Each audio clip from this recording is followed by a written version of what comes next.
It's my pleasure to introduce a gentleman who has had one of the highest profile and most difficult jobs in Washington over the last several months, and in fact, last couple of years. Jim Williams is the manager of the Unmanned Aircraft Systems Integration Office at the Federal Aviation Administration. If you have not been following what has been occurring with regard to unmanned aircraft systems, Congress in an FAA Reauthorization and Modernization Bill passed legislation that authorized the FAA to begin writing rules to integrate commercial unmanned aircraft systems, UAS, we do not call them drones, into the national airspace, and to do so in a manner that continues to assure the safety of our airspace. I will tell you personally that I have had a number of occasions to meet with and work with Jim and a number of members of his staff. I had the pleasure of sharing the program with one of Jim's colleagues at the Small Business Administration last week, and I'll repeat now what I said then. Jim's office has been open, accessible, responsive, and every member of his team has been a pleasure to work with over the last few years. MAPS has been involved with educating our members and providing information for folks to get into the UAS business now for 6 years. Our first engagement was in 2008. And every step of the way, FAA and Jim's office has been a true partner. Jim is actually retiring at the end of next month, so this is one of his last public presentations in his current position. I believe he is going to stay in this field and maybe with another job after retirement from government service. He has had a long and distinguished career both with the FAA and prior to that with NASA. He has private sector experience working with Lockheed and has put to good use throughout his career his degree in aerospace engineering from Georgia Tech University. So the notice of proposed rulemaking for the integration of commercial unmanned aerial systems or aircraft systems is out. I believe both MAPS and NSPS will be filing comments before the deadline next week. And so we are honored that Jim would take time to be with us and provide us a little bit more information about what he's been involved in, what is in his rules, and how we can be part of it. I will say that as a result of the engagement that we've had, his office has long recognized this community as being a key stakeholder, and that geospatial applications, whether you call it aerial surveying, aerial mapping, aerial imagery, has been identified through the roadmap, through the notice of proposed rulemaking, and everything FAA has done, to their credit, has recognized this community and our interest in this issue. Perhaps the greatest attribute of Jim Williams is the fact that he is a very avid Washington Nationals fan, and I learned the other day that he is not coming to a hotel ballroom like this and not having the old, stale retirement party. He's having some friends, and they're all going to a Nationals game one evening. So, welcome, Jim Williams. Thank you for being with us.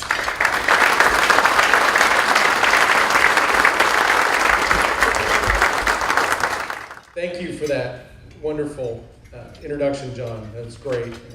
And it is wonderful to be in front of an audience of folks who is excited about this technology and is interested in putting it to use as another tool in your toolbox, because that's what it is. And I want to talk to you a little bit about what our current activities are to help you put this tool into your toolbox and use it with FAA approval. It is one of the most exciting things to happen to aviation, but it is also opening up aviation benefits to a tremendous amount of new entrants who never could have taken advantage of the unique perspective that being in the air provides. And so that's one of the things that makes this job so much fun. But first, I want to talk to you all, and who knows why the name of the male bee could have possibly become associated with an aircraft. Does anybody have any idea out there? Just raise your hand. Raise your hand. Okay, nobody. As I expected. So the male bee, it has one duty to perform in its life, and that is to impregnate the female bee. And they do this in a one-time flight. The male bee just hangs around, eats, lives, until a queen is born, and then he does his thing, and then he dies. And that's his whole purpose in life. And so he makes one flight, and then he dies. So how could that have gotten associated with an aircraft? Well, back in the 30s, when air power really became important for navies, and as we all know from World War II, it was a pretty big deal, the British military was very concerned. Dive bombers were going to attack their ships. How could they possibly practice shooting down dive bombers? Because I, for one, would not want to volunteer to fly the airplane into flak coming from a British warship. So they invented a remotely piloted target that used these old World War I aircraft launched from ships, as you see in the picture, and then they flew them above the airplane, they dived them above the ship, and they dived them down on the ship, and they would try to shoot them down. So we have an aircraft who really has no other purpose in life but to make one flight and die at the end. So doesn't it make sense to call it a drone? And that's how the name was born. So the British actually invented the term drone. All right, so unmanned aircraft are what we call them. They're also known as remotely piloted aircraft systems. That's what the military and the International Civil Aviation Organization refer to them as. They have many missions. The big guy in the upper left-hand corner there is approximately the size of a 737. Its wingspan, its fuselage is shorter. Flies at over 60,000 feet, can fly for 32 hours around the world. Military is using multiple aircraft around the world as we speak. And then at the other end of the spectrum, in the lower right-hand corner, you see the DJI Phantom. The folks at DJI told me back in August that they had shipped over 750,000 units worldwide. And that was before Christmas, so I'm guessing they're probably by now pushing 1 million. Those aircraft are fairly ubiquitous and have even shown up in unfortunate places like the White House lawn. You also see a couple of pictures of agriculture. One of the other big uses that we see in the future for unmanned aircraft is agriculture. The technique is known as precision agriculture. So today, a farmer's view of their fields is limited to what they can see by walking through or driving around them. With an unmanned aircraft, you can use some of these new sensors to do what they call multispectral analysis of the farms. You can determine which crops have bug infestations, and you can even do it before you could recognize it with the naked eye. You can discover where you need to water. One of the biggest shortfalls in the world right now in agriculture is water. So instead of watering an entire 100 acres, you can water just the 10 acres that are actually dry and need it. Pesticides and herbicides can be applied only where the infestations are. The aircraft you see in the upper right-hand corner is a fairly large aircraft for an unmanned aircraft, used extensively in Japan for crop applications, built by Yamaha, weighs around 150 pounds. And that's used to precisely place pesticides in small areas. They'll never compete with, the massive amount of work that's done in the Midwest with manned aviation, but for precision agriculture, it's ticking. So as you can see, there's a lot of potential applications. So up until last year, we had really been limited to approving military aircraft and government aircraft because of the limitation of most of the civilian uses. They really couldn't approve the design or get a type design approval. Manned aircraft are required to have three things to fly legally in this country. First, they have to be registered. Second, they have to be operated by a licensed airman. And third, they have to have an airworthiness approval. Section 333 of the FAA's Modernization and Reform Act of 2012, which incidentally came out right after I got this job, and right before I got this job. But when I told them I was interested, it hadn't come out yet. And had I known that Congress was going to hand me 17 separate action items, all with unreasonable deadlines, I might have thought twice about it. But nonetheless, this was one of the better things they gave us. And because before this, we were required by law to have that airworthiness approval. So this legislation essentially opened up this industry. Both the small rule and these exemptions are based on that authority.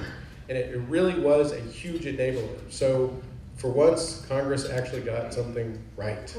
This was a huge enabler for this industry, and we've been able to put it forward.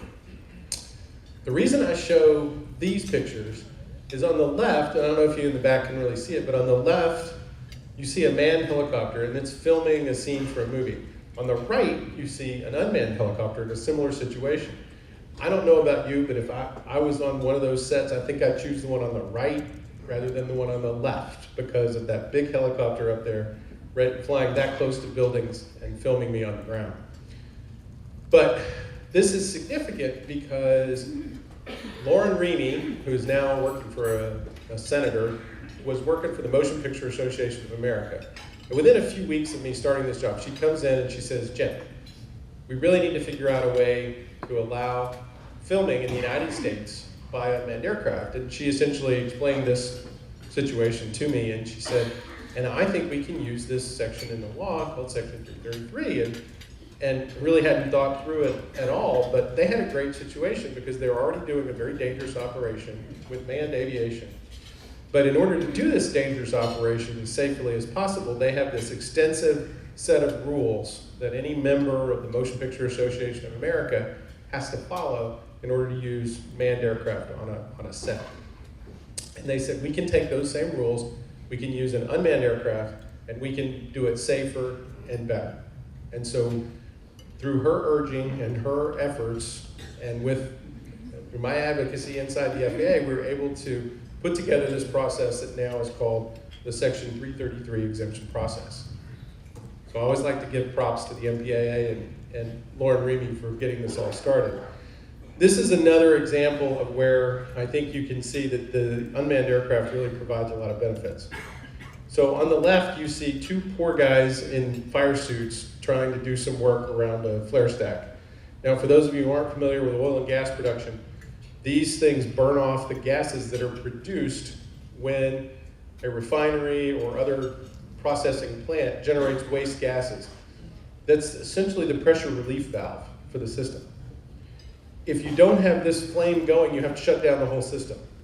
So in order to do inspections to determine if there's any undue wear and tear or anything dangerous with these flare stacks, they have to shut down the system, or the poor guys on the left here have to get up there in their suits and put their lives at risk. So this is another example of where these Section 333 exemptions are being put to use. I do think that anyone who's interested in this can find out a tremendous amount of information on our website. It's kind of hard to read because of the color on the slide, but it's really easy to remember. It's www.faa.gov/UAS.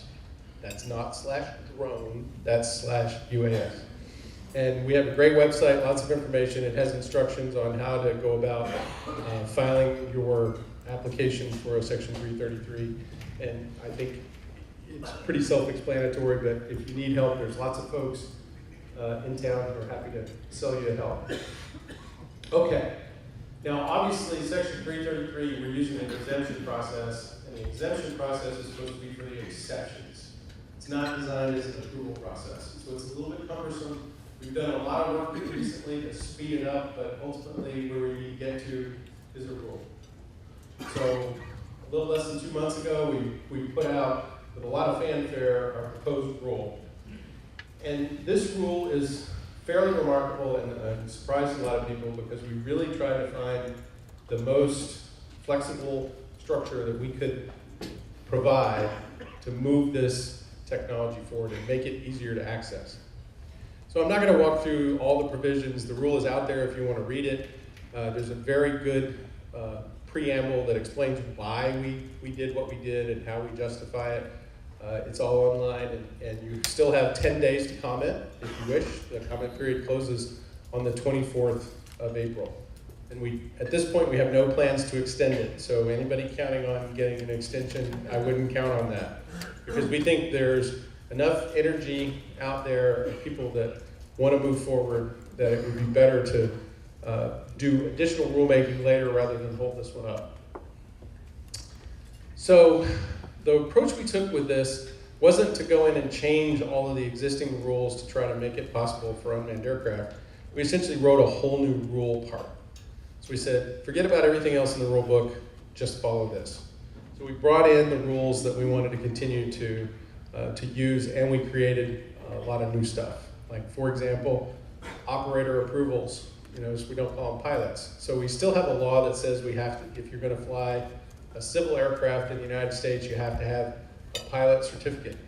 So we've created a whole new type of pilot certificate. Previous to that, the earlier versions of the rule had an airworthiness certificate process because we had to. So when we got that authority, we were able to change the proposed rule and add that in, or take it out, however you look at it. Now, in order to do that, we basically have to assume that at any time that aircraft could come falling out of the sky. So how do you make sure that's going to be safe? Well, you prevent anybody on the ground from being underneath that operation. So it does limit the use, but I think for the most part, there's a lot of capability that you can get by operating where there aren't people underneath. So for example, in a movie set, all those people that are on the set have all agreed to be there and are accepting the risk of that thing flying over them. So for example, a construction site, there's a lot of construction companies that want to do precision mapping of the construction, inspection of particular things on high rises. Everybody on that site is a participant wearing a hard hat, so it's okay to do that operation while people are on the site. On the other hand, you can't do it from over the street next to the construction site because those people driving by on the road down there haven't accepted that risk that that aircraft could fall on them at any time. So that's the theory behind why it's set up the way it is. If you're going to fly over non-participants, there will have to be some sort of airworthiness approval.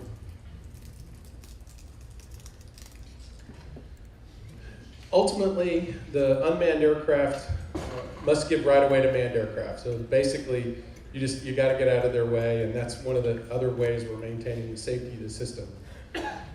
Also, if people do enter the operating area during the operation, you've got to move the aircraft out of the area and avoid them. There's limitations on the weather, etc. So again, I don't want to go through all of the details. It's fairly significant exactly what's all contained in the rule. So please go take a look at the actual rule if you want to know the details. We limited to 500 feet in the proposed rule. There have been some comments about, hey, why 500? 500 is the altitude at which you're not supposed to operate a manned aircraft below that unless you're taking off or landing, or you're in a helicopter, or you're conducting an agricultural operation. There's several exceptions to that. But in general, you fly above 500 feet in a manned aircraft. So that provides a natural desegregation, if you will, or segregation, if you will, between the operations. Stay away from airports, out of restricted airspace, etc. So essentially continuing that, not operating near people, over people, or in high density aircraft environments. So again, I'll take some questions about this and how it's going to work, but there are a lot of details in the rule that I'm leaving out. Please go take it a rule if you want to learn all the details. The last thing I wanted to touch on is sort of the other current event that we're getting a lot of talk about, and that's model aircraft. Also in that 6 pages of legislation that we received in the 17 action items, there was a whole section devoted to model aircraft. Now the model aircraft operators have been operating safely and without conflict with manned aircraft for decades. The traditional modelers, like pictured in the upper right-hand side, those are people that fly at a club at an airfield. Normally they're members of the Academy of Model Aeronautics. The field is sanctioned. They have insurance. These people carefully build these aircraft from kits. They have to learn how to fly because, believe it or not, it's actually harder to fly a model aircraft than a manned aircraft, because when you're flying it and you're going away from you, the controls are one way, but if it's coming back at you, now all of a sudden, you turn right and you have to push left. So it's actually quite a challenge to learn how to fly. So if you built one and you didn't get instruction, you probably crashed it the first time you tried to fly it. But that's changed, and it's changed significantly, to the point where if you go on Amazon, they've got a separate page dedicated to selling you unmanned aircraft that you can order over the internet. It comes right out of the box ready to fly. Maybe you have to charge the batteries, maybe you don't. Those DJI Phantoms are all out there, and there's probably more than 1 million of them. Shoot, I own one. Paid $75 for my little quadcopter.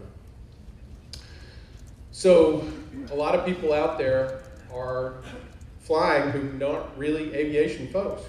They don't really understand the right-of-way rules. They don't understand the fact that if you're flying at 6,000 feet, it might be really cool and you might have this great view of the ground, but the airliner that's coming by is really not happy about you being up there with them. So we're doing a lot of work to try to educate everybody to fly safe. I went and spoke at the Consumer Electronics Show, and let me tell you, when I started my aviation career, that would be the last thing I would have ever thought that I would have been assigned to do, is go to the Consumer Electronics Show and talk to a room of about 200 people, all there to hear about what's going on with unmanned aircraft. There were 17 companies exhibiting their aircraft at the Consumer Electronics Show. We had a booth there, and we had steady, continuous traffic all day for all the days of the show. So it really is a new world for aviation. We have all of these new entrants that have never been part of aviation before, and so it's quite the challenge. But we're doing our best to educate folks and keep them safe. And our methods are education, and then only if absolutely necessary do we ever go to compliance and enforcement. So with that, I think I want to close and just leave you with the thought that we're moving forward. The FAA is finding ways to improve this technology, make it available for you as a tool in your toolbox. And the next steps are going to be flying over people, flying beyond visual line of sight. Those are on our horizon. We're working with companies to approve that going forward. So.